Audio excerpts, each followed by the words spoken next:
कभी सोचा है हम क्यों इतनी जल्दी किसी के बारे में एक राय बना लेते हैं?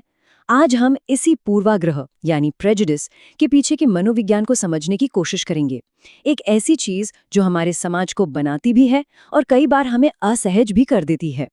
तो शुरुआत इसी सबसे बड़े सवाल से करते हैं। हमारा दिमाग आखिर लोगों को हम और वो में इतनी तेजी से क्यों बांट देता है? देखिए, चाहे हम माने या ना माने, हम सब ने ये महसूस किया है।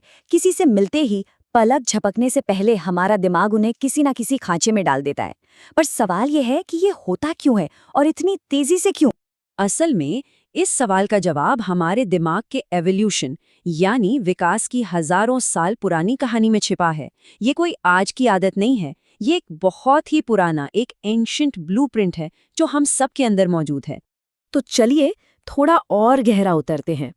आपको पता है, रिसर्च ये बताती है कि हमारे दिमाग को हम और वो में फर्क करने में सिर्फ 0.2 सेकंड्स लगते हैं। 1 सेकंड का भी छोटा सा हिस्सा, मतलब पलक झपकने से भी कहीं ज्यादा तेज। और सबसे चौंकाने वाली बात यह है कि ये एक ऑटोमेटिक प्रोसेस है, इस पर हमारा कोई कंट्रोल ही नहीं होता। तो ये समझना बहुत जरूरी है कि ये कोई आज की खराबी नहीं है। ये असल में एक सर्वाइवल मैकेनिज्म है, जिंदा रहने के लिए बना एक सिस्टम। सोचिए हमारी पूर्वजों के बारे में।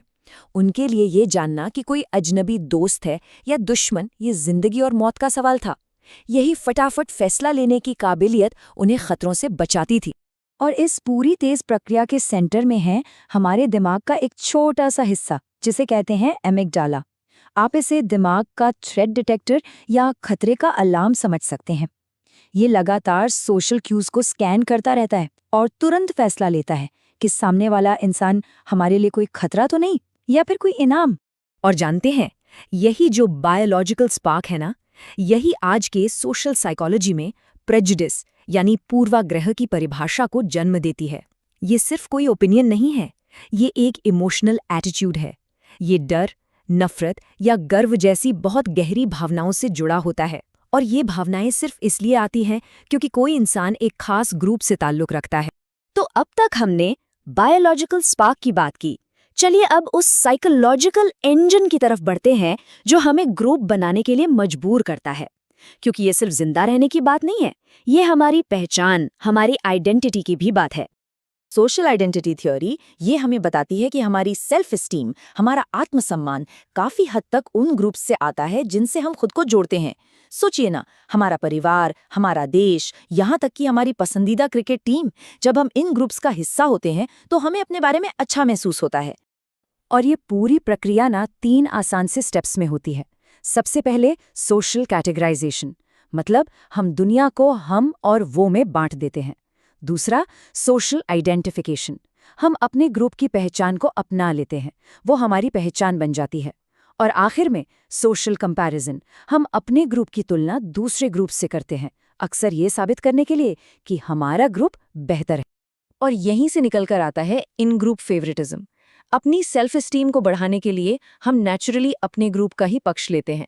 ये एक तरह का साइकोलॉजिकल शॉर्टकट है। अपनी टीम को अच्छा बताकर हम खुद के बारे में अच्छा महसूस करते हैं।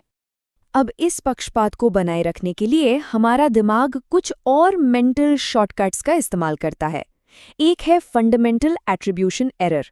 इसमें क्या होता है, जब कोई दूसरा गलती करता है तो हम सोचते हैं, अरे ये तो है ही ऐसा। लेकिन जब हम वही गलती करते हैं तो हम क्या कहते हैं, अरे मैं बहुत स्ट्रेस में था। मतलब दूसरों के लिए उनका कैरेक्टर जिम्मेदार है और हमारे लिए हालात। तो ठीक है, हमने ये तो देख लिया कि हमारे अंदर ये मशीनरी काम कैसे करती है, पर इस हम और वो के बंटवारे की असली कीमत क्या है? दुनिया में इसकी क्या कीमत चुकानी पड़ती है? चलिए अब इस पर बात करते हैं।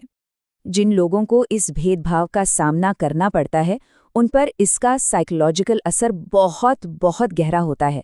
ये सिर्फ बुरा लगने या दिल दुखने की बात नहीं है, ये लगातार तनाव, चिंता, डिप्रेशन और समाज से कट जाने के रूप में सामने आता है।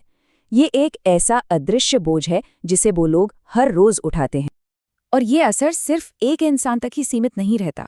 समाज में फैली जो स्टीरियोटाइप्स हैं, वो एक ऐसा विशियस साइकिल बना देती हैं जहां लोगों की सोच और समाज का सिस्टम दोनों एक दूसरे को और मजबूत करते हैं।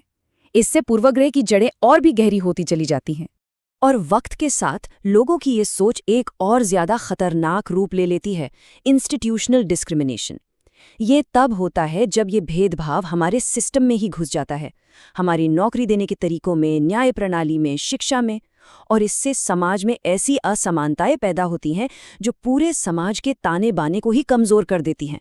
तो हमने दिमाग के एंशिएंट ब्लूप्रिंट से शुरुआत की, पहचान के इंजन को समझा और समाज पर इसके असर को भी देखा। अब जो सबसे बड़ा सवाल हमारे सामने है वो ये है कि क्या हम इस ब्लूप्रिंट से आगे बढ़ सकते हैं? तो देखिए, सबसे जरूरी बात ये समझने की है कि पूर्वाग्रह का मतलब सिर्फ ये नहीं है कि कोई बुरा इंसान है। नहीं, ये एक बहुत गहरी मानवीय प्रवृत्ति है।